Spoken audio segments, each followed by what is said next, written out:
Every person has a sin that they're born with and they have to die to it. The Bible says all have sinned and fall short the glory of God. That's why Jesus says the road to heaven is very hard and difficult and only few find it, because you have to die to yourself. Every single Christian has that challenge, has that death that they have to die to. And we as Christians are inviting you to say, hey, come and die to the world with us so that we may have life. Jesus says, if you lose your life for my sake, you will find your life in heaven. But if you find your life in this life, you will lose your life in heaven. You know, we all know that our heart has deceived us. We've made decisions based on what our heart says. The Bible says the heart is desperately wicked. Who can know it? That's why the Bible says the fool follows his heart. That's why the Bible says to guide your heart along the way. Don't follow it, guide it, because the heart is wicked. Jesus died to himself. The Bible says Jesus was tempted in all things, but he didn't give in to the sin. So he knows how we feel. Jesus says, I am the way, the truth, and the life. No one comes to the Father but through me. Jesus says, whoever wants to follow me, he must first deny himself. The first thing that anybody has to do, not just a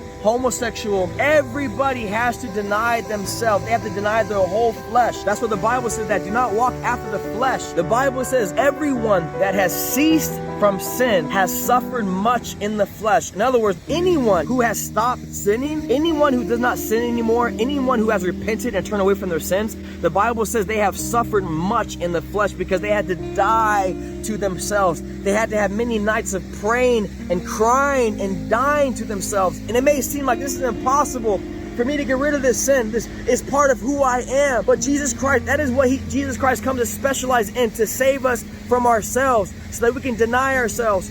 And you may say, but I really like this. But I tell you this, can a person really fulfill you? A woman or a man, can they really fulfill you? God has a love for you that is the best love you can ever imagine. Jesus says, the joy that I give you is not the joy that the world gives you.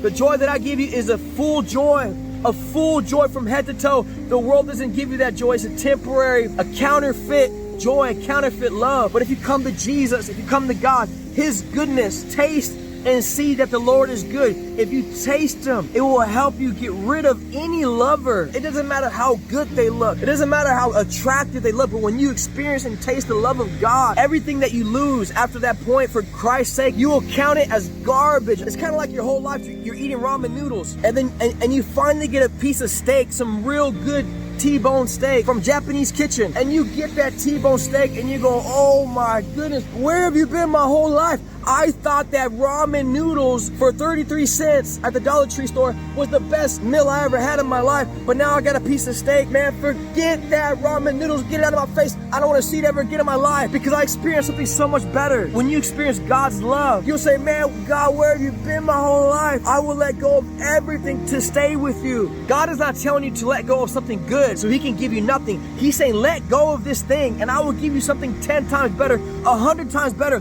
Trust me when I tell you this. You want love? I have love for you. You want comfort? I have comfort for you. You want joy? I have joy for you. I have more than you could ever imagine. I created you. I know you. I have every hair on your head numbered. If you will trust me, God will give you what no man can give you. The Bible says God is sufficient. He's enough. And the Bible says in the presence of the Lord is the fullness of joy. Fullness of joy. And that is the message that we are trying to give to you.